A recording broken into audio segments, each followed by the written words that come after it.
everybody, and welcome back to the Chat and Chill podcast. I'm your boy Firahs Joe MK, and today we've got a special guest with us. Hello, guys. He's been here before. Hello.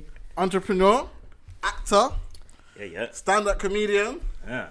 One of the funniest guys I know, coolest people in the game. I think everybody should get to know him. We've got Samuel in the building, man. Thank you, guys. Thank you. Yeah.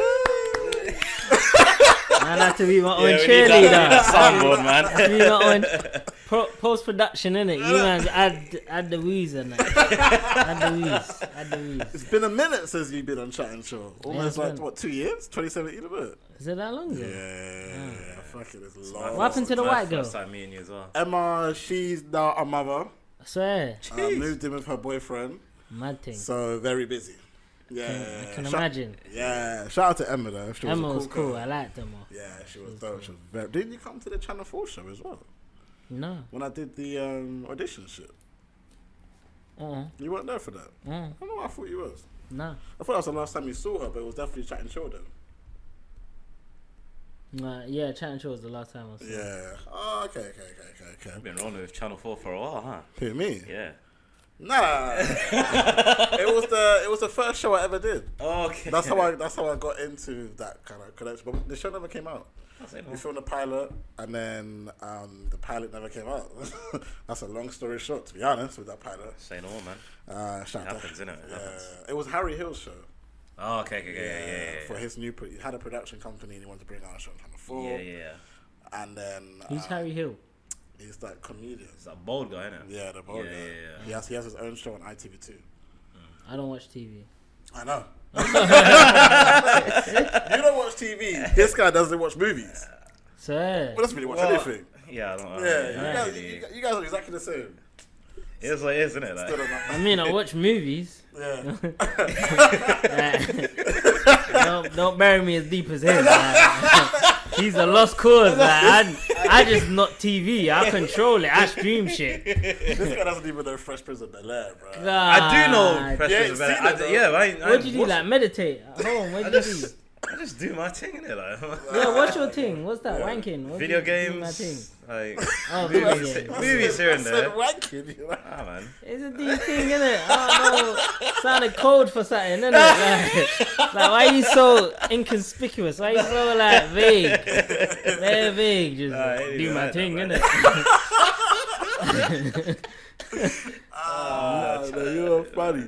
But I think before we go into various topics, you are on a very, very big series right now on SBTV called Drillin. Drillin's quite popular. Very popular, especially within like the UK community. Yeah. Doing numbers as well. Yeah, the quote-unquote urban community. Yeah. I tried to leave the urban. That's why I quoted it. I quoted it. But like, urban. how did you get into drilling? Drillin was actually, there was a casting for Drillin and it was sent by, my agent saw it. Yeah. And my agent, like, he looked at it. And I was the only person that came to mind. And he goes... What, Reese? Yeah. Oh, swear that. Shout out my man Reese. I forgot. I met him through... Yeah, I met him through Sharif. So so Reese now, since you guys know him, Reese, like, he literally calls me up and he goes... Samuel, do you know about something called drill music? Like, yeah, like, I've been listening to drill. What about it? I was like, what? You start listening to Chief Keef and that? What's going on? He's like, nah, mate, like, there's a casting. They're talking about drill. Like, it's a drill thing.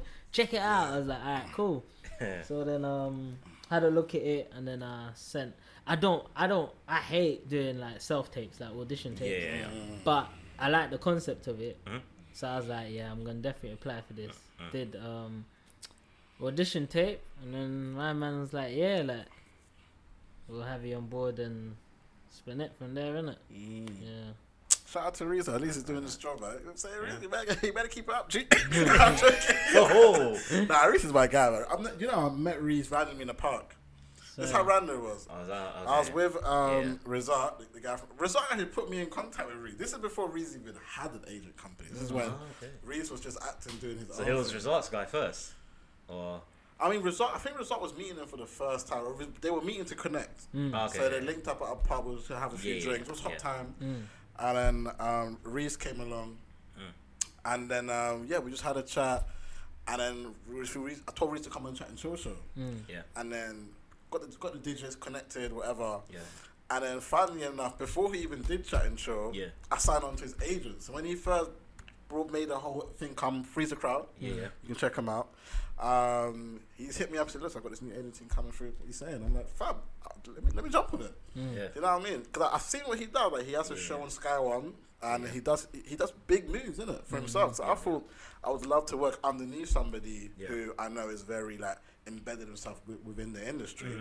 And at the time, I was just doing everything on my ones, like in terms of like trying to get myself in, do this and do that. I've never had an agent. Yeah, exactly. Till like literally, like this year. Was it this year you joined? Yeah. Well, I was fully in contact with him like last year October, innit? Yeah. I'd say it was this year, like beginning of this year, roughly. Because I performed. Remember I went to Oslo, innit? Yeah. Performed, No and way. then when I got back, that was when we really got cracking with that. Yeah. Have you enjoyed like doing drilling in terms of like the acting? Like, what's your experience been like working with, you know, all the casting, the directors? And all that? I love the cast, you know. Yeah. Like they're like some real guys, like as in they're real good-hearted guys, ambitious. They're young as well, innit? Like I'm much older than almost all of the cast. They're like, we're talking the cast is like from 16 to 21. Oh, swear. Bare of them are like 19, 20, 21. So they're very young, but they're ambitious, they're hungry, and they're full of ideas as well. Do you know what I mean? Like they're not really too shy to make a suggestion or be like, hey, could I do this in the scene? Could I do that? There's a script, but barely any of us really stick to the lines. Like everyone speaks in there, and that's the thing with the director. He's like, look, as long as you know what's like going on in the scene, I'm happy with you wording it how you want to word it. So we actually just, especially on the day, we'll go over the scene together, and then we'll word it how we want to word it. So it doesn't really come out stiff, do you know what I mean? Or like, or it's like, okay, I'm gonna wait for you to speak. Okay, now you finish. Okay, now I'm gonna speak. Now, like that's when it kind of looks a bit awkward. Or it feels, So some level of improv. You know that, you know the scene you were watching when you were laughing. That was purely that wasn't scripted. There was no script for that. That was purely improv. That whole scene was improvised. That whole RPS thing, that was all improvised. That's a joke. Improv, I think, is very important in acting, you know, because it kind of brings out it brings out the actor more, and then it kind of shows that you understand who the character is. Yeah, definitely. I think some actors, especially if you're new to the game, they're too locked in trying to be the perfect script rather than the person. Do you know what I think? Yeah, no, for me personally, I believe stuff like improv and that works very well in low budget productions. Productions where there isn't much funding for there to be regular rehearsals and all of that, because you know in like higher budget productions you get paid for rehearsals. Do you know what I mean? You have to pay for everyone's time, you be doing like regular rehearsals every week. To stick to the script is a lot easier. Like you can study the script and work with your scene partner where it flows very smoothly. Of course. But you need to practice, like you need to rehearse that. If it's a low budget production, it's very difficult to flow when you haven't worked on the scene a lot. So improvising is like a good compensator, or it's like an equalizer for not having the opportunity to rehearse a lot. So for me, I don't necessarily feel one's better than the other per se, but in terms of the bigger picture, if the writer or director is very meticulous and they've planned all the small things in terms of wording, and let's say they care about like the psyche of the viewer, so they want in the scene they want someone to say no 17 times, like they want the feeling of no. They will want you to stick to the script because they would want that. If they have a reoccurring theme, they have a theme where, let's say now, my name's Samuel, right? I have a girlfriend that calls me Sammy in the script, and let's say the moment she's in trouble, she'll say Samuel. So it's very important to stick to the script so that the viewers can kind of pick up something's off. They don't know what's off. Because they haven't clocked. She said Samuel, but she always says Sammy. Do you get what I'm saying? So it's very important to stick to the script when it's that meticulous. And of course, but to be that meticulous, you need to have rehearsal time. 100%. I'll bear that in mind. Joe's trying to go into acting a bit. You're trying to go into acting, right? Yeah, I've had one speaking role in a feature film. And that I had to. Then he's not trying to go into acting; he's an actor. The moment you do, you are. So, like people that say I'm an aspiring artist, I'm an aspiring poet. If you've done poetry, you are now.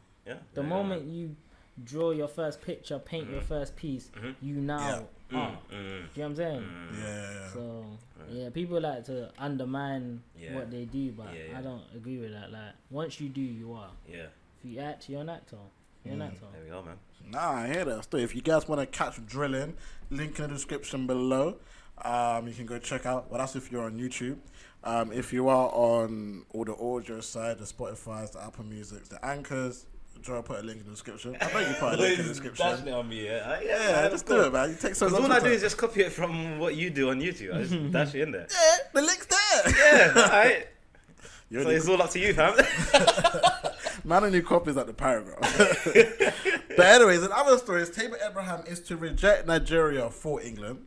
Is he? Now I want to talk about like sports in general. Not necessarily Tamir Abraham. It happens every single day. You look at half of England's team. You got Jamaicans, Nigerians, Ghanaians. That's a black team right there. England's black, cuz. But why do you think the athletes, like even Mo Farah, doesn't want to run for Somalia? He's running for Great Britain. That's what I was going to mention. Why do you think that? Because if you think about it, before I go into the question, Africa is winning if we all just represented Africa. If you look at the Ghana team, Jamaica team, could be lit. Imagine Raheem Sterling. I'm trying to think, who's that guy that plays for? Well, actually, there's actually one guy that plays in Europe. Actually plays for Jamaica. Leon Bailey. He actually chose Jamaica. You know, I couldn't believe it. I was like, bro, he played Jamaica. Shout to him, man. Instead of France, but it's like that's why Kevin Prince Boateng is a hero in Ghana, because him and his brother had the choice, and his brother chose Germany and he chose Ghana. I know. But his brother played for Germany and won the World Cup, which is why you can kind of understand their thinking or their psyche behind it, because international isn't really like for players is not a financial incentive. Like it's about pride, like not just in a country you play for, but winning the competition. And they're gonna look at it like, okay, which country am I more likely to win something with? And then they can also look at in their eyes gratitude. So they can look at Tamir Abraham can look at what has Nigeria done for my development as a football player. You know, in terms of like my interests and stuff, like he may feel more sentiment towards England than Nigeria in terms of football. Do you know what I'm saying? Yeah, but I feel like because he lived in England and he played for all the under 9s, under 10s, like they just. So he was born and raised here, or he came at an early age? I don't know that fact. But my point, he's been here from young, innit? So he played football since young. But like, I don't understand how they always seem to reject Africa, even if they come calling in from the under 16. You don't even hit, like Zaha only went to Ivory Coast because England weren't picking him. Let's just be real. That's the only reason why he's there. Now he's 26 years old. Man's making his debut for Ivory Coast at 26 when he could have been doing that shit from 16. Yeah. Like, but even look back to like 2010 Ghana team in the World Cup when they got to the semis or the quarters. Semis. If they had all the extra players from Africa, they would have been like a much better team. Like even with the I think it was quarterfinals. It was quarterfinals where they had that mad run. Asamoah Gyan was like king. I don't know why he moved to Sunderland, but because he flopped after he went whack after that. But like, I don't know. I feel like we we as like black Asians, whatever, we always like look for equality, and we always try to big up our where we come from. Yeah. Like if you watch all their documentary, all these men fly back to where they come from, talk about this is where my family are from, but they're not actually representing their country on a global scale. They're representing them when it matters for a video, for promo, for marketing. Like it looks good to go to some poor man's street that your parents used to live at and be like, yo, this is my hometown. But man, you don't even put on a shirt. Yeah, I agree. Yeah. It's like Mo Farah. I was watching a movie. There was a Mo Farah movie that came out. I think it was a year ago. Okay. Well, it wasn't a movie. It was like a BBC type movie documentary thing. Yeah, it wasn't really a documentary. It felt like a movie. But anyway, let's call it a documentary. Yeah. And it's in Somalia, giving money and shit. And I'm sitting there going, this is great. This is so dope. Yeah. It was his first time back in Somalia for God knows how long. That was the first one I got to be. I was like, okay, you ain't been there for like 20 years. Yeah. Cool. Yeah. And then he's out here talking about Somalia. I'm like, bro, you don't even wear their shirt, bro. You run for Great Britain, who, if they wanted to, can get you out of their country in a minute. Yeah. Because you're not actually British. Yeah. You just hold a passport. But where you from? You're from Somalia. Yeah, he's not born here, is he? No, it's not even born here. Yeah. So, like, I just don't understand why. Because if I had to choose, because obviously, born in Sweden, family's Ugandan, and I'm English. I'm playing for Uganda, bro. Fully world nation, fam. I'm playing for Uganda. Facts, bro. I'm picking Uganda because that's where my family's from. I have a few family members in Sweden, but they're black. Sweden isn't my family. Sweden is my birthplace. Sweden is where, if I want to live somewhere, I would love to live in Sweden. Yep. Britain for me is just where I work, but Uganda's my home. If I go back home to Uganda, aunties, uncle, grandmother, they're all down there, and it's the same for most footballers. Not everyone. Obviously, Mario Balotelli is a bit different because I think he's Ghanaian. Yep. But his mum put him up for adoption. They didn't really want him. I don't know the whole story behind it. What are you talking about? Mario Balotelli, he's adopted. Oh, Mario Balotelli, yeah. So him playing for Italy, he's playing for where his home is. His home is the two parents that took care of him when he was young. I get that. Yeah. But for somebody like Raheem Sterling, whose whole family is in Jamaica, man's always there repping it when he's on his holiday break. He goes to Jamaica, sees the family. Yeah. You don't even wear the shirt, bro. You're just repping Jamaica. I kind of disagree with that, you know. What? So what you think? No, wait. You know what? 'Cause you know what? I disagree to an extent, because for me personally, if I was like a football player and I had to pick between England and Nigeria, I would pick Nigeria. But that's me as a grown adult now.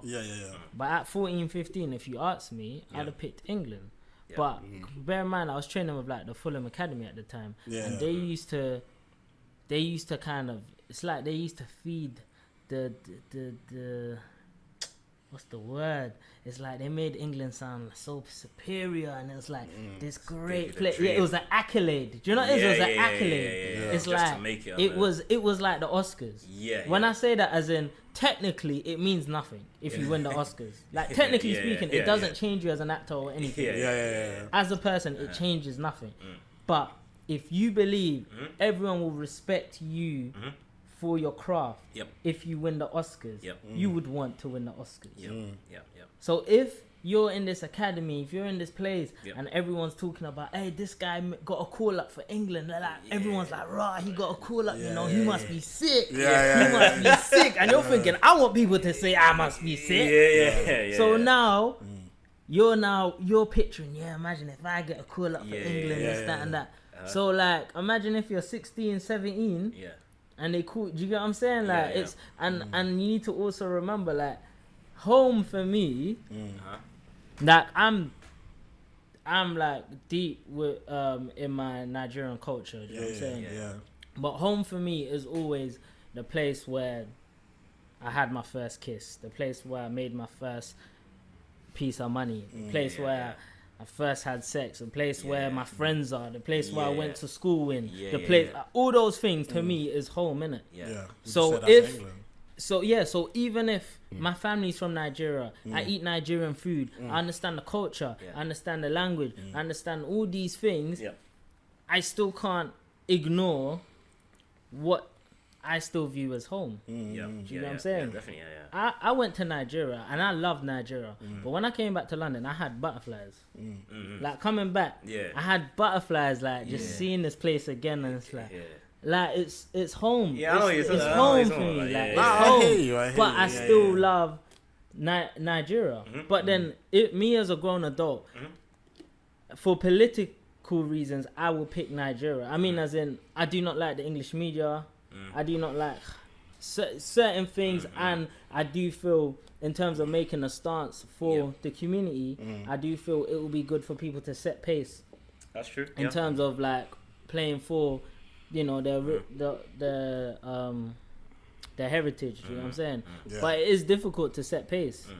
Because you don't know who's going to follow. Do you know what I mean? Like, Iwobi played for Nigeria, but Tammy Abraham ain't following him. Do you know what I'm saying? Yeah, but Iwobi only went because he wasn't getting games for England. I feel like that's my point. But this is what I'm saying. Like you was just saying. Oh, if you Okay. Another example. Leon Bailey played for Jamaica. Yeah, but he actually plays for Jamaica. No, that's my point. And Sterling didn't follow. Yeah, but Sterling would have to be. No. Leon Bailey's younger. So Leon Bailey's like what? Leon Bailey's younger than Sterling. He's like 20, 19. He's a youngster, bro. Yeah. Leon Bailey is younger than Sterling. Yeah, Google that. I thought Leon Bailey played for Jamaica, then Sterling decided to play for England. For everybody on Apple Music, Samuel is Apple Music, Spotify. Leon Bailey. He's checking his phone for how old Leon Bailey is. He's checking the receipts right now. Checking those receipts. 1997. So do you think if 22, he is younger than Sterling. Yeah. So do you think if Mo Farah ran for Somalia, do you think he would still be?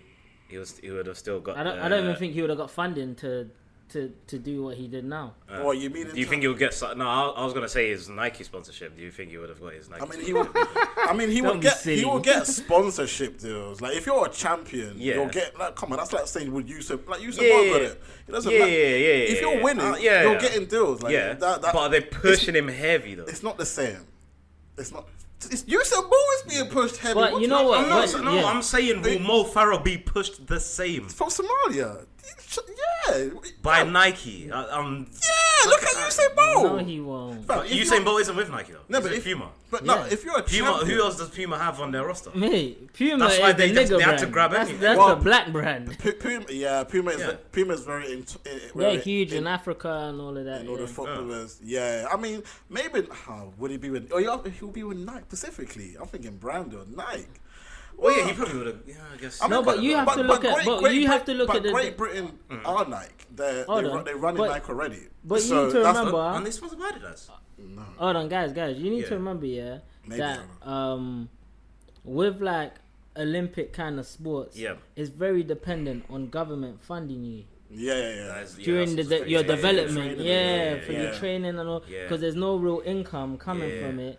You have to train, and then you have to train for like years before you do your first kind of. But I heard he trains in Kenya though. He doesn't even train in now here. Or back then. Yeah, now or back then. Well, now he doesn't train there no more. No, I'm saying back before he became. I was just told he trains in Kenya. I mean, I know Mo Farah goes to America a lot. Yeah, but I know he does. But he does it through Great Britain. Okay, they're paying him to do that. I'm talking about when he was like a teenager and he was training to compete as an adult. Yeah, but he trained with England. That's my point. My point is that he's getting funded by England. But he lived here. Well, that's my point. Yeah, but that's. So he's representing like. He's talking in his junior stages. No, but that's my point though. This is basically my argument. Yeah. That. The only reason why Britain took him in and rated him is because he was talented. If he wasn't that great, they wouldn't give a fuck about who he is. Of course. He's accepted. Yeah. My name is Sir Mo Farah. Oh, yeah, he got knighted, didn't he? Name me any Somalian, unless you're really running for England, that will give you a Sir title, bro. Yeah. Like, wait, what's your point? I'm trying to understand your point. I just feel like white people. I don't want to say that, but I feel like the people in Britain use us to better their sport. 100%. The same way. But I feel like this is a new point, though. That's why I got lost, because this feels like a new point to what you were making before. No, but I just feel like we are being tricked into choosing to represent a country who only needs us when we're at our best. Okay. They don't need us. I understand that. And we're running around, and then when they don't want us, we're like, oh fuck, I'm gonna go back to Nigeria. Now I'm gonna be playing for Ghana. Now I'm gonna play for Ivory Coast. It's like we sit here as a young kid and get told, like he just said, oh, you play for England. So if I play for Nigeria, am I not getting that same reaction? No, you're not. So you say it's only the prestige factor then? Yeah. People only choose England because of the prestige factor. What can be argued as well, though, is the fact that these countries, like our homelands, didn't help with our development. Yeah, but you didn't. But when they came in for you, you didn't want to train with them. That's what happened. They come in. Yeah, but this is what I'm saying. But I'm saying you can also argue that our homeland are also like feeling entitled, as in they didn't do anything with the development of the player or anything like that. But they've come and say, you know what, your mum's from our country, so come play for us. You can argue that as well. You can, but if you're living in a different country and choosing to represent England when the other country comes in, how can they even try and develop you from an international standpoint in terms of representing them from the youth level? I'm not saying if they can't. I'm not saying I'm not saying they should or shouldn't develop them. Yeah. I'm speaking. The fact is, England developed them. Yeah. Do you get what I'm saying? No, I hear what you're saying, but my point is like when, let's say Ghana comes in for so and so when he's 14 and wants him to play for the under 14s in a competition. More time they would just say no and just play for the under 40s in England. That's what always happens. It's only until they reach a certain level when they are like 19, 20. That's what happens when players reach like 18. That's when Africa tries to get them in even more because they just get rejected with it. Most parents can't afford to send their kids all the way to Ghana for a week. You do need to remember. See, the thing with this is like the psyche. You're using like adult psyche for children. Because these are kids. Yeah, but isn't that the parents' job to well, I'm even making it a job. It is the parents' job, but even then, still, when you're like, there is a disconnect that is created as a child living in a country that isn't yours, and it takes some time for you to fully fathom where you're from and who you are. Because there's almost when you're black in a European country or in a white country, there's this identity crisis where you're trying to work out who you really are because you have this accent, you have this preference for food, for music, for film, you have all these things and there's this clash, but you're still a child. So it's not like you may like or dislike one, but it's which one am I more familiar with? Which one is in my everyday life? Like as a child, it's a much simpler decision than as an adult. So we're looking at it as adults. That's why I the first thing I said was as an adult, I'd pick Nigeria. But when I was 14, 15, I'd pick England. But it wasn't because I preferred England.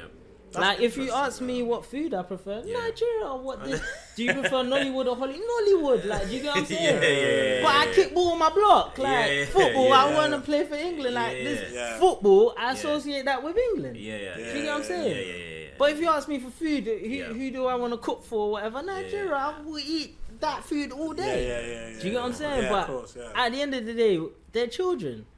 They're 14. Do you know what I'm saying? They're 14, 15. But do you think they even get much of a choice? I don't know.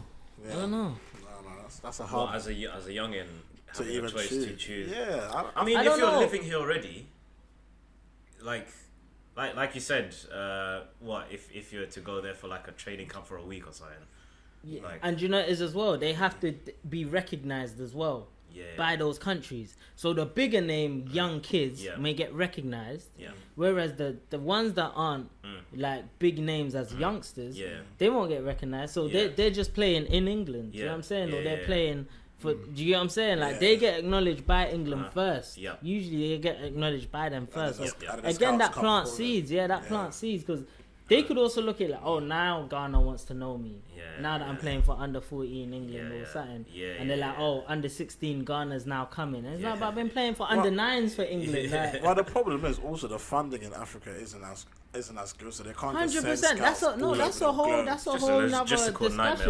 That's a whole other discussion on the infrastructure of football in those countries. But it doesn't change. Do you get what I'm saying? How it influences these young football players. Definitely. No, I think it's a very interesting point. I think to conclude, I'll just say that. Play for the black man. I'll leave it there. On another story, Skepta and Adele, rumored to be dating. Yeah, Skepta and Adele is actually trending on Twitter right now. Oh yeah. I saw that on IG. Yeah. Shout out to Skepta and Adele. Wait, scroll on IG. Adele or Adele? Adele, man. The white Adele. Yeah, and from the other side. Yeah, Adele and Skepta are officially dating. Rumored to be dating. Let me not make it out of the audio. You dropped the O word. I didn't And she even tweeted out My London Boy with Skepta's picture. Skepta put something like I love you back. I was like, right, Twitter is booming with that tweets. But yeah, they've been rumored to be dating since she got divorced to her ex-man. And they've been on 8 to 9 dates. Yep. And yeah, there's pictures. There's nothing wrong with it. It's just I wouldn't have guessed it. That's all. I just didn't see it coming. I didn't see it coming. That's all. That's it. That's it. I just didn't see it coming. Okay, I think the conversation I was thinking was, it's rap now. The UK rap scene. Cause I remember back in the day, rap was more like you man just get a. We've seen things like the Storm Season and Mad Jam. I mean, I don't know, Mad Jam and Storm Season. But back in the these day girls are kind of from ends anyway. They're not like from Warwickshire. They're not from Windsor. I don't need a Croydon chick though. Is it? Apparently, yeah. That's what I read. Shouts to Croydon. But like, but sometimes also you could think that it could like I don't know if a director was with Skepta early in her career, would that have been a good look at the time? I don't know. But what I'm thinking now is because the UK is so well respected now. Yep. Can our rappers now looked at a bit differently? Because definitely. There would have been a time. They're a lot more dateable now. Yeah. But I think more than respect, I don't think respect's the important thing. Money is. It's money. Like clout. If they're making money and they're big. Yeah. Because they'll compare. Like imagine back in the day, like UK rap artists, and then you compare him to a US rap artist. Like all the girls will laugh. They'll laugh. But the difference isn't the talent. The difference is the money and the fame. But then now they'll look at J Hus and how big he is, and if you was to compare him to like a US rapper, not a superstar US rapper, but a known one, like a Rowdy Rich. Girls will have a tough time. They're like, I mean, J Hus said he'll put his finger in, like. I thought he was actually gonna finish that sentence. I don't know the line. That's the words. I just know he said something about a finger or thumb. I can't remember what he said. Yeah. But the levels. do you get what I'm saying? We've reached the level now. Yeah, and a lot of the time the appeal does come from. You know what? I think the appeal comes from, to summarize it, quote unquote success. What they view as success. Yeah. So they seem a lot more successful than before. Do you know what I mean? Even though I viewed those past guys as successful, like Kano is viewed now differently to the way he was viewed before. But he was still Kano. How would you say he's viewed? Well, now he's this hunk guy to the girls, and he's this. I love him, and so great. I mean, okay. Best way of putting it: girls that don't listen to his music like him. Yeah, because they just know him as an actor. Okay, girls like Fredo and don't listen to his music. They don't know his music. I get what you mean, Fredo. Yeah. You know what I'm saying? Yeah. Before, like the success levels now has reached the point where they are getting female attention, even though they're not familiar with their work. Is it because it actually looks like there's a gap between UK success and a minority now? Because I feel like before... UK success and a minority? Like, just normal people. The people that aren't really in the industry doing acting. Because I feel like... I don't feel the gap is between those. I feel like, obviously, we didn't care that much before. I mean, bro, I remember one time I saw As the Shadow. I think some girls, which was like, As the Shadow was like... Right. She wanted to take a picture, I remember, was it Ads or was it Shadow? Who's the black guy? Shadow's the black guy. Shadow's just like, well, you don't know me. I'm like, yeah, I know you, but like, I just didn't care. Like, you know what? Like back in the day, I saw them as just man them in the block. Nothing wrong with that. Making their music. Yeah. And that was it. But in terms of like their financial game, bro. Yeah. They're still on their bicycle. I didn't see. There was no gap. You know, if I saw like Jay-Z, I'm like. Yeah. lyrical genius, floating off his body. Yeah. Oh, Nas. You know what I'm saying? I'm gassed because I'm yeah. thinking, yo, like you've actually done something. I've seen what you're doing. Yeah. But that's my point. My point is the concept of success. Yeah, that's what I'm saying. Because there is, but the way you may view that artist and this UK artist, it's not a big gap. Like lyrically, Jay-Z isn't that much better than UK artists when you then compare their status and their levels of success. And that's the point. The point was back then, all these UK artists were not looked at in the way I feel they deserve because of their quote unquote success, their fame and their financial prowess. But I'm saying now because they're getting like, do you get what I'm saying? Like hits on the charts and all of that, they are viewed as successful. Yeah, that was my point. I think now what's happening now is people are now looking within their country for inspiration. Right. Whereas before we were going, nah, Jay-Z, Chris Brown. Now we're at least we're going, Jay House, Young Bane. Like, we did not care. I remember there was this one don on Twitter. This whack rapper. I forget. I don't even know his name. It's from the UK now. I don't even know which ends he was from, but he was just begging like he was, you know them ones when they put London and then a aeroplane emoji and then like London, New York, Dubai. Yeah, it's like he was trying to beg. But it was a stopover. It's like like it's begging, trying to be over from at Dubai. Miami, They did a 10-hour stopover at Dubai, adding Dubai to their list.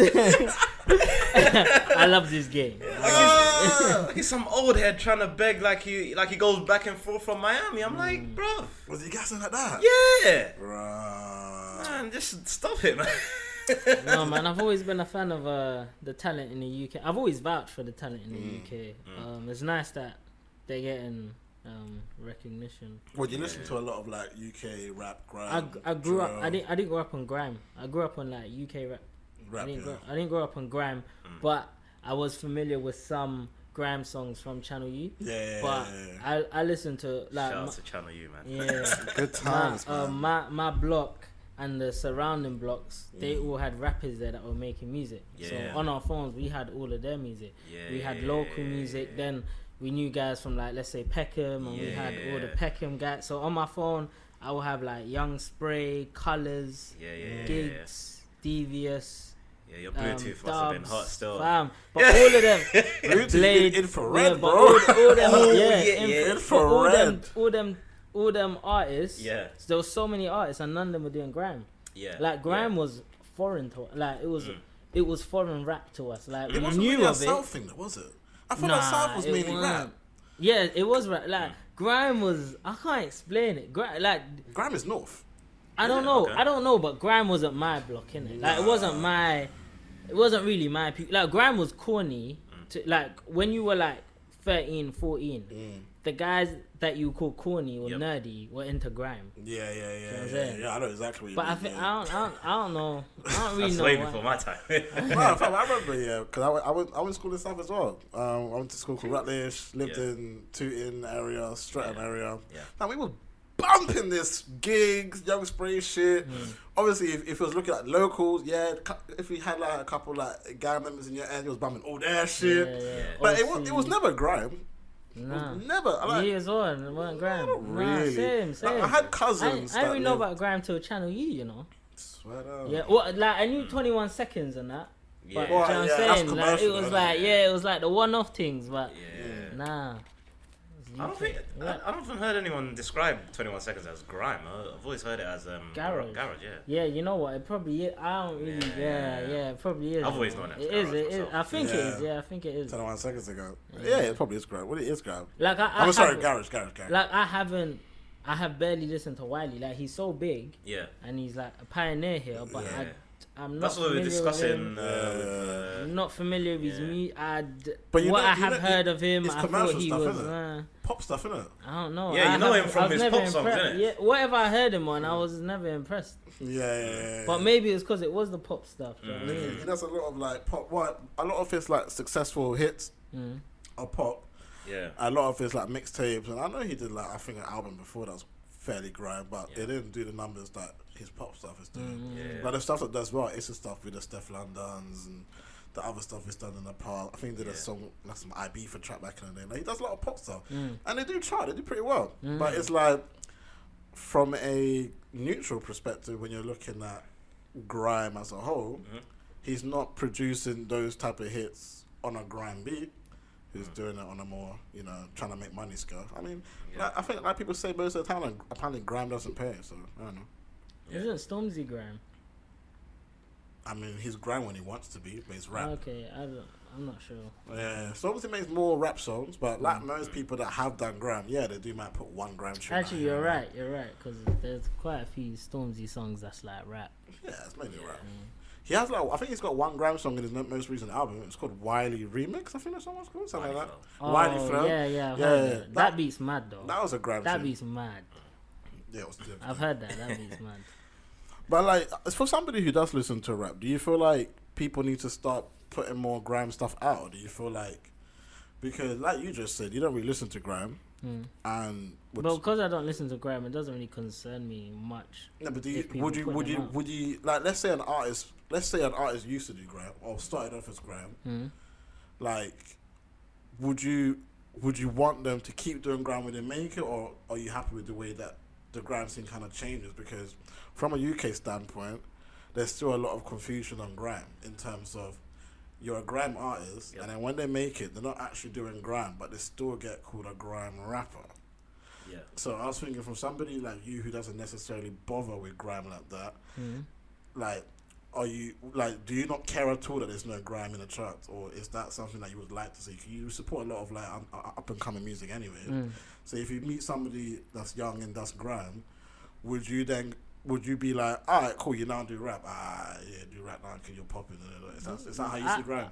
For me, whatever you want to do, whatever you're happy with. Like, if someone starts off on grime and then they go over to rap and they enjoy doing rap, then they enjoy doing rap. Like, I'm not gonna tell them to go back to grime or not go back to grime. I do not know what they want. I do not care whether they do rap or grime. As long as you're successful and you do well, that's all that matters. So it doesn't really concern me like how they get successful. Do you get what I'm saying? I'm not even knocking Wiley for doing pop. Do you get what I'm saying? If that's what he wants to do. If he wants to feed his family, and if he still feels he's true to his art form or he's happy with it, and that's fine. Do you know what I'm saying? Like, some people are a bit more particular with their art form, and they need a certain level of consistency in what they do, so they won't branch over to this or that, because to them they're staying true to their art form. Some people that staying true to their art form is being adaptable and being flexible. People take pride in being flexible. So if that's what they're happy with, then do you know what I mean? They go with that. But I don't really care. Like, trust me, man.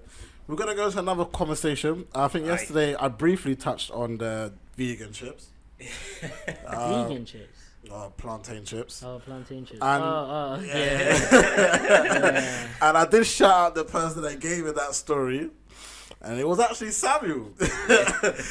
So we was talking a bit earlier. Do you know what's mad? I didn't know you seen it though. That's the maddest. I saw it, and then but I didn't even give it the best explanation it deserved, because I didn't write it down. I just saw it, and during the podcast, it's brought up like, bro, can you imagine somebody won an award, for plantain chip that's got like a whole 60-year history, but all he did was put vegan on it, and now man's winning. I'm like, bro. Boom, let me tell you what happened. They just started talking about Jamie Oliver. I'll tell you what happened. From my point of view, So my friend sent me this Insta story. And I see it says like, these people have won an award for plantain chips, right? Cool. So me being me, I go on a page, I see they've won this award for plantain chips. Cool. I now go and I snoop in their page. Firstly, I see the hashtags, and it says hashtag plantain revolution. Hashtag it's not a banana, it's a revolution.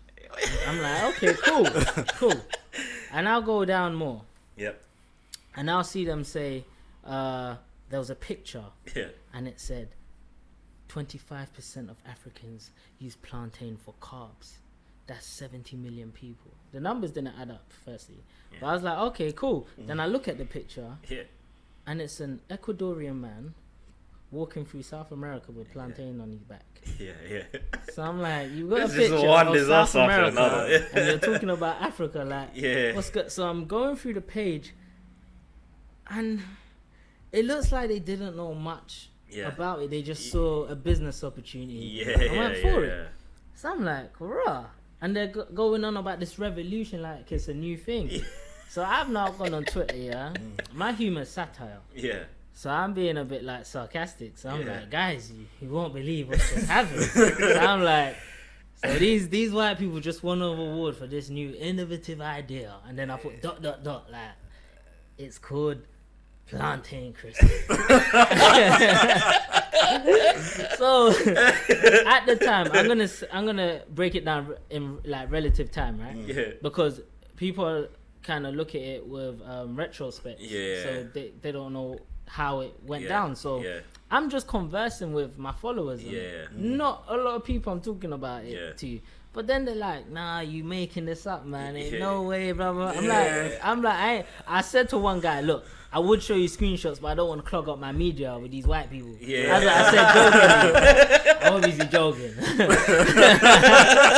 I mean, I don't want to clog up my media, but I don't mind if white people are in it. Like, it don't matter to me, but I'm being dramatic. I'm Nigerian. I can't help it. So, now, boom, another person's asked, and I don't really care. But then someone I know personally try to say, nah, you're lying. And nah, bro, you know me, I don't lie. So I took that personally. So I'm like, I'll show you now. So then I've got a screenshot. I'm like, these motherfuckers think I'm lying. They're right here. So I've gotten a screenshot. Then I've now put, bear in mind, the tweet I put only had like a couple retweets. Like 9 likes. That's it. So it was just a general thing.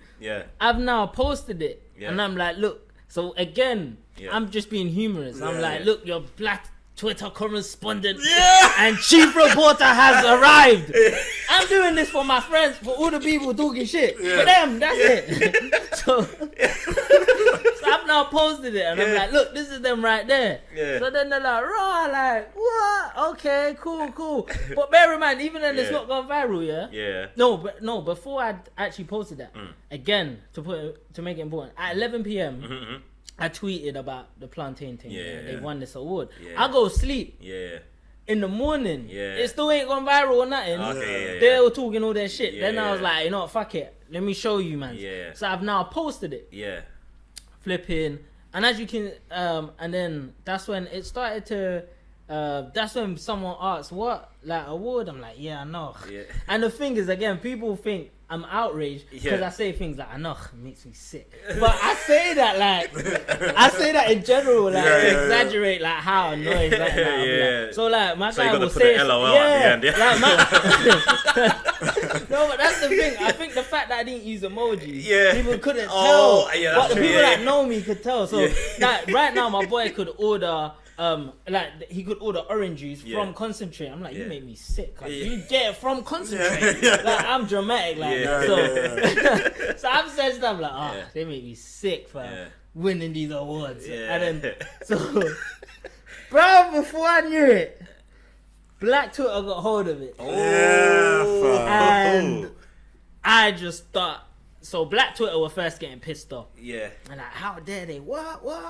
Who said they invented plantain? I'm reading it like, who said? I didn't say they invented it. Who? I'm reading it live. Like, these niggas are just making shit up now because they're like, invented. But then I realized what happened. I was thinking, why are they manipulating what I said? I didn't say anything about inventing, but I realized what happened was they were first annoyed with what I said.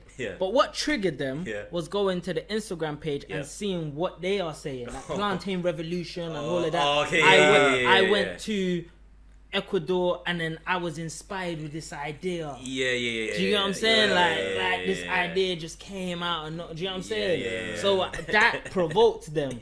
So that's where the outrage, like, they were annoyed with what I shared, but going on their page and seeing what was on their page was what sent them off the rails. Yeah. Bruv, when I screenshotted their post, Yeah. it had 37 likes. Yeah. I don't know, may have had some comments. Yeah. Before I knew it, bruv, I remember I checked. I was like, raw, 50 comments. I'm like, that's a lot. But I remember I was thinking, raw, okay, quite a few people annoyed. Yeah. I'm like, mind my business. Yeah. Man shut down the whole Instagram. Before I knew it was like over 1,000 comments, and they were just seeing stuff like grand theft culture and all that. I'm like, yo, chill. Man shut down the whole chill. But what did they think was gonna happen though? Yeah, brother, Hispanic Twitter though went crazy. Oh yeah, Spanish, putala. What do they think that you can't like if you don't come out and say I'm inspired by plantain chips I've had in the past, I went to chips and buy it, and I wanted to make a new branded versions that seemed vegan friendly. I don't know. But if you just want to put vegan on the fucking you gotta come correct, innit? You gotta come correct. But they actually tried to, the way when I saw him post it, I felt like they were trying to say that they made plantain chips, but it is. Oh no, and you know, I felt like they created it. I was gonna say, I've noticed a lot of people got triggered. Like, I think they were triggered by all the cultural appropriation that has happened. Yes. So they took my tweet as that rather than taking it for what it is. Yeah. And what it is was literally me saying, cultural appropriations makes me sick. Yeah. I do not like cultural appropriation. Gentrification is a problem here. Yeah. That's what I'm addressing. Yeah. But the trauma of white people or people of the Western world taking things, repackaging it as their own, has triggered people. Yeah. The fact that these supermarkets are getting pitched all these snacks and all these things from these countries in Africa and Asia, they don't want to know. Yeah. But then when a white person or a Western business decides to package it up themselves and pitch it to them, it's a different story. They want to know now. And if they do come through there, they only have like a little world section. Yeah. But even then, the world food section, barely any of them are black owned, Asian owned, none of that. Do you know what I'm saying? Wow. So, what they should have done, they should have collaborated with an existing plantain chips company. And told them they have a vision to make it bigger. I'll be honest with you. I'll be honest with you. Looking at it objectively, I honestly don't think there was much they could do to save themselves from this because they were making plantain crisps. Because they were making plantain, and personally, I feel if you do want to start a bit, I'm an entrepreneur. If you do want to start a business, you want to, go for it. Yeah. But things like that is quite sensitive. 100%. It's sensitive. So because and the thing is, they may not be aware that it's sensitive. You know what I'm saying? Oh, really? In 2019? No, I really do. Like, it happens, right? It happens. White people live in their own world, bro. Like, honestly, But you think that they didn't know that they were. What, they clearly knew. They went to Ecuador apparently and got very inspired. You think they didn't just sit there and Google what plantain chips really came from? Like you really, but it don't, like, at the end of the day, so let's say they worked out that it came from, I think at the end of the day people would still not be happy that white people are the ones spearheading or be the one to take plantain chips to the next level. Of course. But that's the point. So it's rigged for them. Yeah. Unfortunately for them, it's rigged. Yeah. Because I remember there was some outrage when there was this one chef who started doing pho soup. It's like some Vietnamese thing. And even then, he got outraged from that as well. Yeah, even Jamie Oliver with the Jack Rice bullshit. Yeah.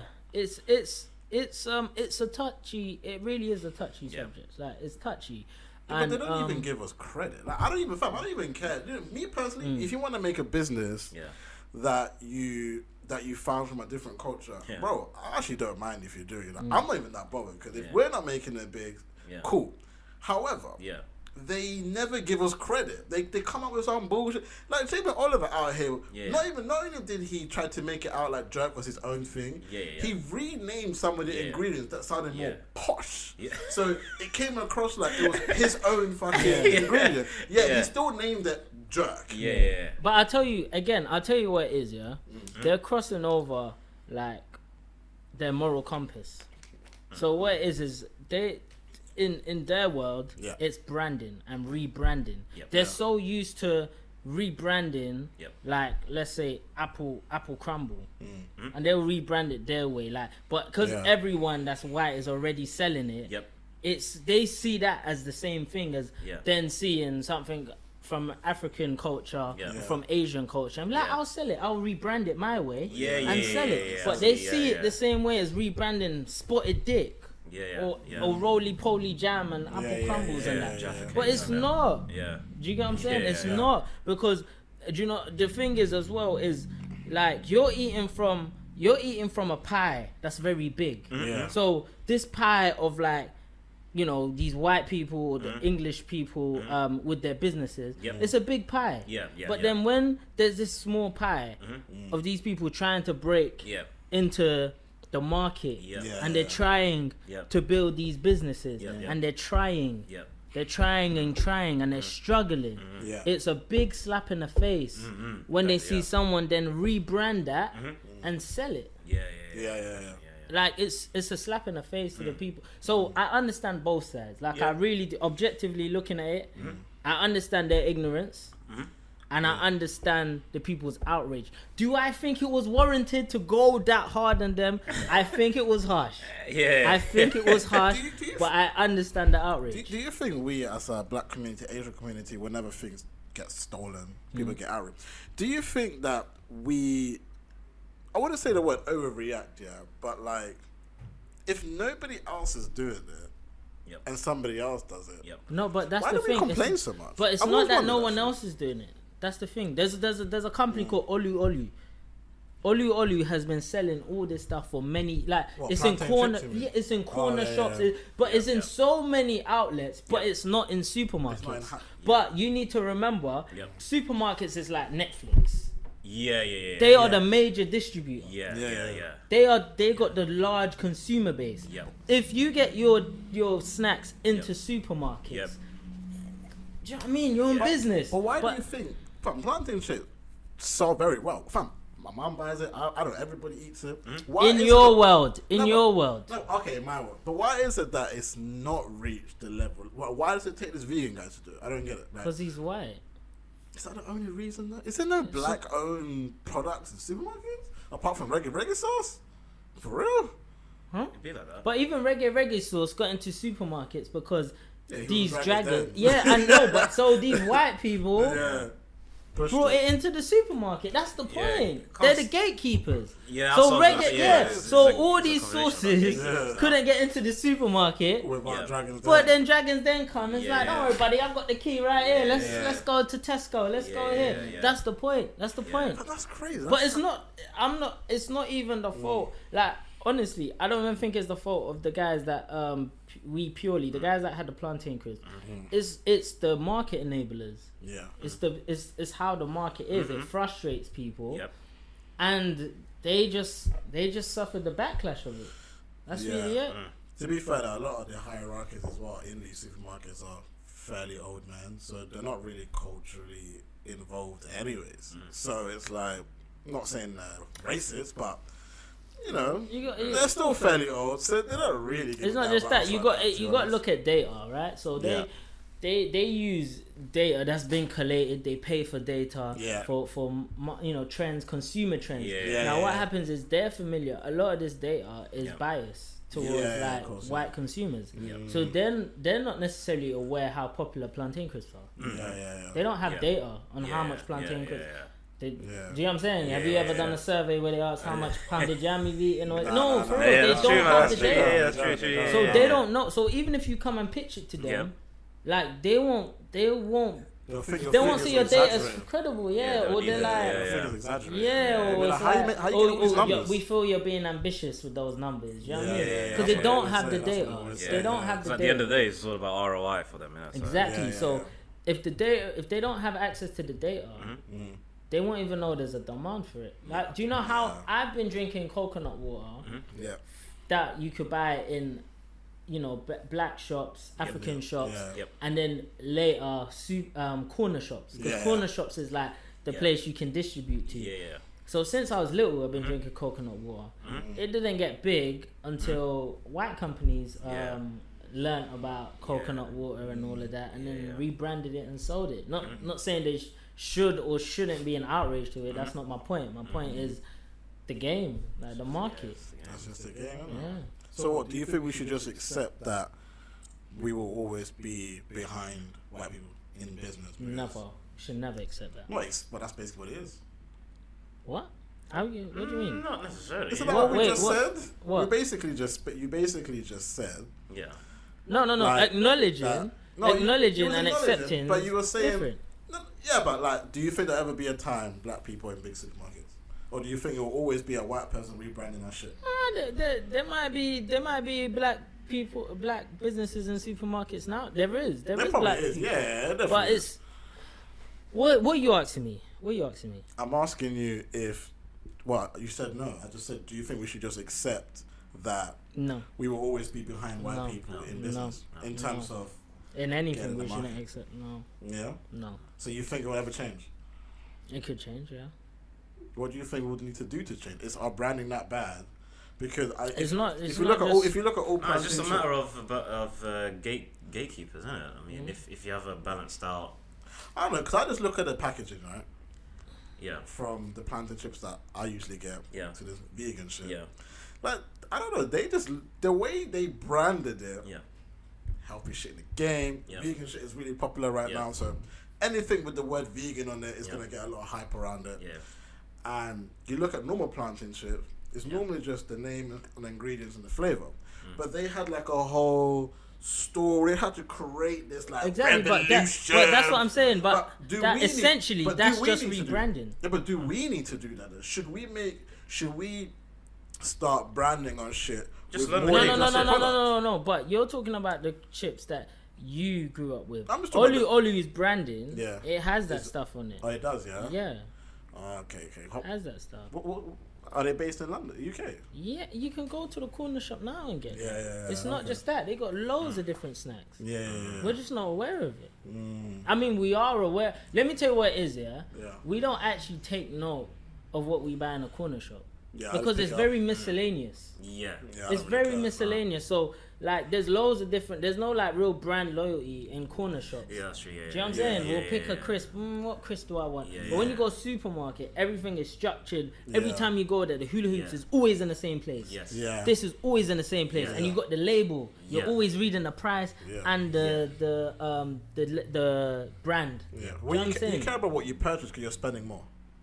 More likely you're spending a bit more because you're gonna buy a larger quantity. Nah, you spend more in the corner shop.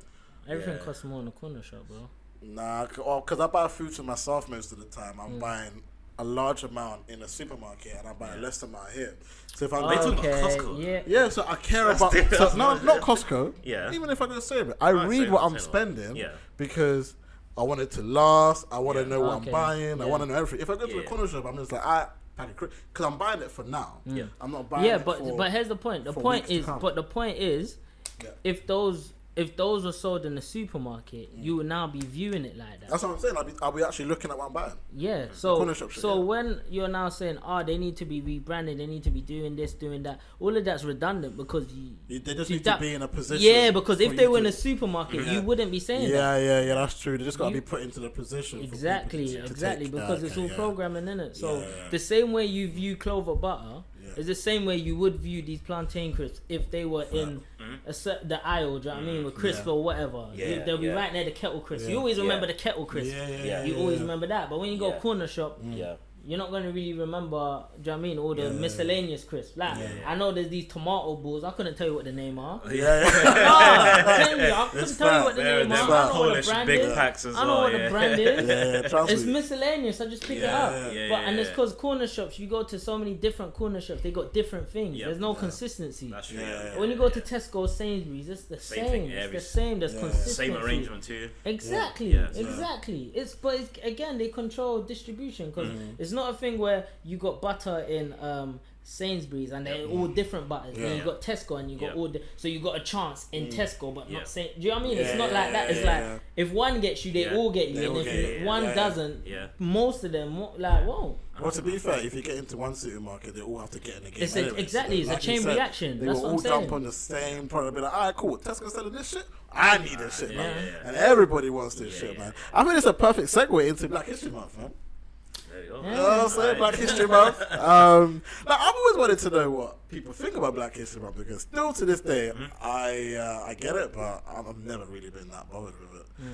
Me personally, and the reason why, I just feel like I've always said this. I feel like me as a black person, I hate always looking for sympathy or looking to be celebrated. Like I feel like I just want to be black and live a life.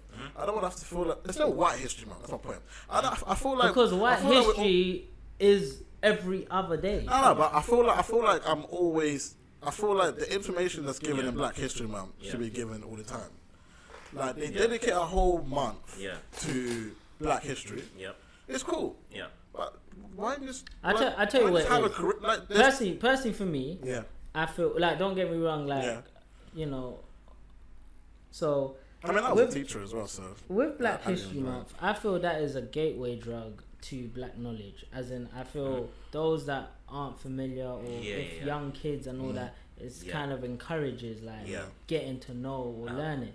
But if you are but if you are already, it's not Asian Month. There's only Black History Month. There's no Asian History Month. There's no Hindu History Month. There's no why?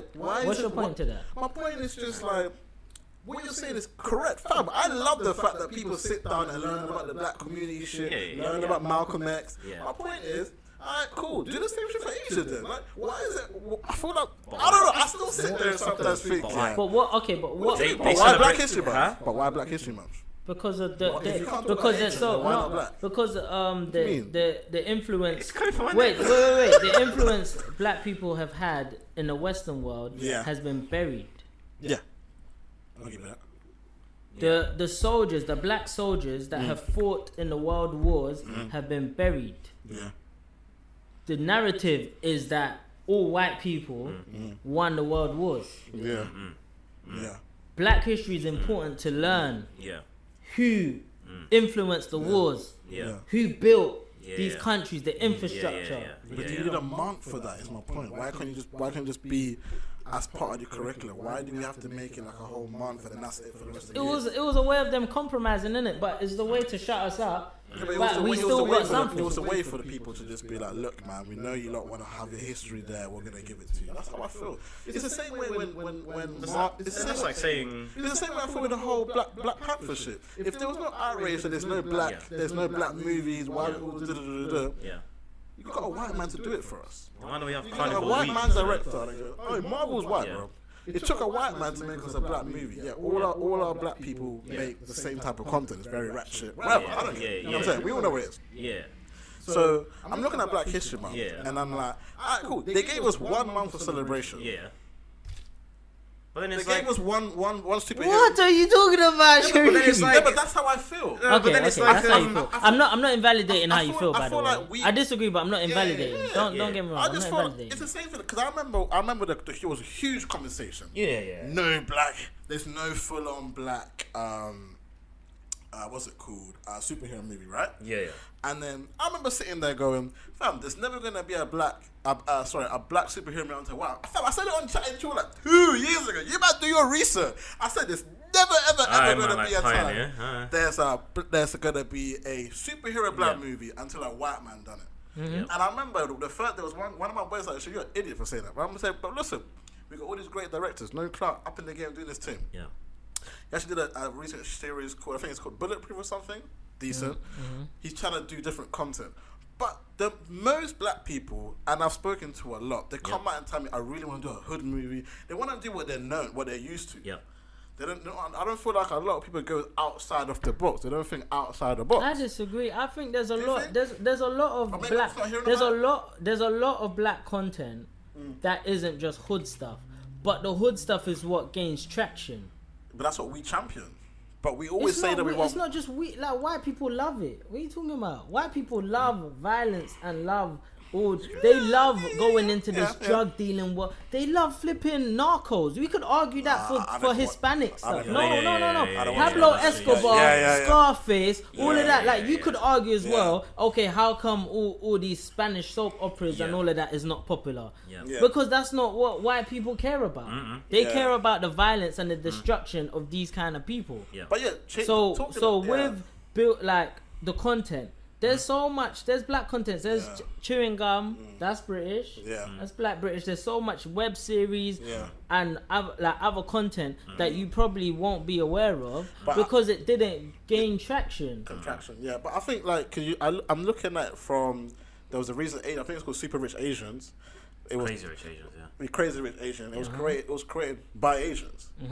Yeah. My point is Wait, how do you know it was created by Asians? Well, because the production people and the people involved with it they were Asian. The writer was Asian. Like, I just from reading the story, I'm looking at it like Black Panther. I mean, that's a decent movie, but my point was just like I personally just wish it was a black director or a black writer. Crazy Rich Asians. And then maybe he just went to like Crazy Rich Asians. Hold on, wait. Crazy Rich Asians. Yeah. I'm not familiar with it. What is it? Is it a series? Is it a movie? It's a movie. It's a movie. It's a movie, and it's changed the narrative that all Asians just do fucking kickboxing. Okay, well, Chinese people to be exact. Okay, and what was it like? What was it adapted from or based from? It was based. Or was it original script?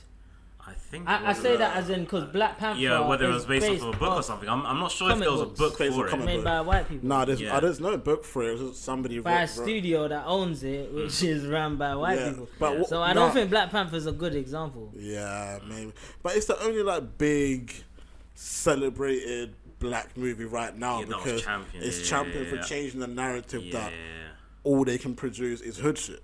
But I guess you have broke. I mean, it's a start. It's a start. Yeah, you have the films by Jordan It's a Peele start, and stuff, bro. What like? It's a start. I just think like when you ain't getting fuck all, like no, but it's little pieces. Okay, we can start with this. Yeah, we can get the ball rolling with this. I don't know what it is for me. Yeah, I just want us as black people to control our own content, and I feel like we're constantly trying to let the whiter people control our content. It's almost like we're doing things so that they pick it up. I feel like we can do it ourselves. Like I'm just tired of being told, like, you know, we had a conversation with the supermarket. I'm just tired of being told that you need a white man to do shit. I'm just like, for example, we're powerful. We got rich black folk. Yeah. All you gotta do, but they don't want to put money into it. No. For example, we had Birth of a They don't Nation. put money into it. Huh? We had Birth of a Nation, but I forgot dude's name. I don't even know what that is. Exactly, because when he got, so he raised all the funding for that film himself. Yeah, right. He put it out on the festivals and stuff. Right. It was received very well. Okay. But they did a smear campaign on him. I was gonna say they monopolize. Even Black Twitter I was gonna say they monopolize a lot. Look, they monopolize a lot as well, and like at the end of the day, you're still making at the end of the day, it's still a snowball effect from what they have built over the years. So they have all this power because of what was built over the years through all the fuckeries they did. Fuckeries they did is what gives them all this like purchasing power and resources and do you get what I'm saying? They're in such a powerful position. Yeah. So it's a thing where how do you plan on overtaking? How are we gonna outspend them? How are we gonna? Do you get what I'm saying? I don't even think they it's have about all the overtaking. platforms. I just feel like you're right. They have all the platforms, so it's like walking into a city that's already built. and trying. And then you're talking about but you can just build a house here or there, but like there's barely any land to build. The place is already done up. But you were supposed to be there to build with them, but they fucking like kidnapped you and hid you away for some years, built up the whole place, and then you've now come, and then people are saying, how come you might as well just build something, fam? Like build something yourself. And you're like, fam, I need somewhere to live. And they're like, no, but you can just build something yourself. Like, but they've built everything already. Like, I'm just trying to get in first. That's a good analogy, Do you know what I'm saying? I mean, I don't know, because I look at Bollywood, and they built their whole. Because they did it on their own thing. And but it's successful. The consumers, that's on their own thing. And then they. We could argue that with Nollywood. The consumers are of. Isn't that just Nigerian TV though? Huh? Isn't that just like Nigerian? I don't know Nollywood. No, Nollywood is Nigerian cinema. Yeah. Movies. Yeah, but I'm made saying by Nigerians. Same with Bollywood. Like, but Bollywood is Nollywood's the third bit largest. Yeah, I remember you tweeted that, didn't you? I don't know, maybe. But, no, my point is, we can look at the success they've had, but then we have to look at the consumer as well. We're fighting over the Western consumers. Right. We're fighting over the consumers in Europe and in America. So do you think Africa should come together and build like a huge, and then try and get actors from around the world, like the Michael Jordan or whoever? I don't really care who they get. But the art forms to create the art forms and tastes are a bit different. So like Nollywood, I love Nollywood. Yep. But I grew up watching Nollywood and I grew up watching Hollywood, and they are different. Of course, yeah. And if I just grew up watching one, the other one will be quite foreign. Yeah. Or could be quite foreign. Yeah. If you ask me now, what would I rather watch? I'd rather watch Nollywood. Yeah. Do you know what I'm saying? I prefer the acting on it. I prefer the humor in it. But now if someone else is trying to watch it, they're not gonna catch the humor. Do you know what I'm saying? And if my dad's watching. That's Ibo. If he's watching like Hollywood, we'll be laughing, and he's like, "What?" Do you know what I mean? No, it's interesting because I feel like where I changed my whole when I started to think about owning own content. Is actually when I was doing that thing with Channel 4. I'm not gonna say the show because I'm not even gonna discuss it like that. But it was basically SBTVs the brand. Basically, I would have gotten a contract to do £1,000 episodes. They own the rights. They own the name. All I get is a producer's credit. And I remember sitting there going, why do you get... If my content is... If you think the talk show shit and the way I kind of gave it to you was that sick, why am I only getting produced by and a grand per episode? And they didn't even want me to be on the episode. So imagine I'm pitching it with me on it. They're giving it to me with me off it. And I just collect the check episode. I check the episode. And then boom, and that's when I sat there and went, man, why am I giving you my content? I just went, no, I'm not doing it. I'm not about this shit. This is whack. Remember when I felt I want to take the TV? That's my whole point. I wanted to do this shit on TV. It's really difficult because, like now, even if you say, okay, I want to start my own streaming service, you're still gonna ask yourself, who else is gonna come on board? Who else is gonna pick me over these big companies? This is what makes it difficult. Is the fear of starting this, it's like who, like even if you, because you have some people that have the balls to try something as courageous as that, but they don't have the resources, and those and that's what I mean by the resources. But those that have the resources won't have the courage to do that. But then you can argue maybe they don't have the courage because they got the resources. And those that got the courage because they don't have the resources. So the stakes aren't high. They don't have their life on the line. Imagine you built this, because you're saying, oh, why don't they just put their money in it? Like you're speaking from a unprivileged position. Because you don't have money, that's so true. Because you don't have money to lose. You can't comprehend losing 20 million. So imagine someone has worked hard, because even if someone, like, you can look at, like, because I always study stand-up comedians. A lot of them don't peak to their 30s. Look at even Mo the comedian. Wonderful. I can't wait. I can't wait to watch his stand-up special. I don't know how old he is, but he's probably in his 30s. But there's going to be so many, and even though a lot of us know him, there's a whole audience that doesn't know him. I'm not gonna lie. And then when they I didn't see even know who he was till that Channel 4 show, There we go. But what I'm saying is, imagine if people now seeing him on Netflix and thinking his money's just come like that, or it's just come like that. Bear in mind, he's been doing it for like a decade. So when that money has now come, in to him, it's taken him a decade to make it. But other people look at, he's done that one show and he's made blah. To the average consumer, so to them, it will look like if he was to spend that money, he spent a day's work. But he spent 10 years worth. Like it took 10 years to build that. So then to then come, it's kind of a privileged position to say, why don't you just put your money on that? Why don't you just put your money on this? But you that earn X amount a month, you wouldn't put your whole month's salary into something. But then you're telling someone that's built it for 10 years to put that money in. I'm not saying they should or shouldn't. I'm saying like you need to like fathom what's at stake. Like you need to understand the stakes. Like there are stakes. That's true. Yeah, definitely. No, you know, I totally agree with what you're saying. 100%. I still feel like no, it'll be great. It'll be great if there is. I mean, you know what it is. Like, you know what it is. Yeah, I feel like if you're going through everything that we've discussed even today.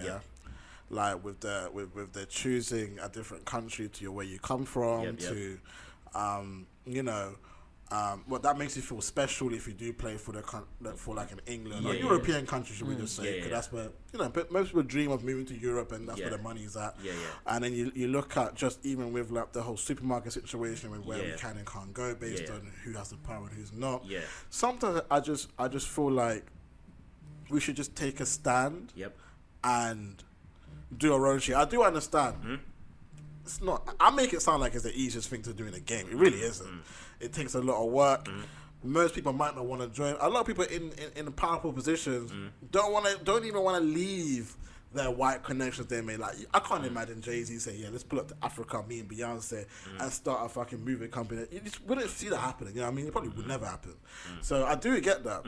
I just wish there'd be one time in however long this world stays alive, where black people has finally reached a place where I don't have to sit there and you tell me, yo, man, this is racist, man. But you know what, though, Sharif, I have seen, I can't remember their name because they went belly up, but I have seen black companies try to start streaming services and try to start a platform for black content and stuff, but they get drowned out by these big companies. And they try to get subscribers and they try to get people to join, but they're just overpowered because you got Netflix making their own originals, spending 5 million, 10 million on the actors alone, and they're creating all this content, and you're trying to compete, but then the people aren't buying into it because they're like, I don't know, I know Netflix, so they get drowned out. And there's people that's you won't know that there are people that have tried like many times, and they've tried to start this, they've tried to start the production company,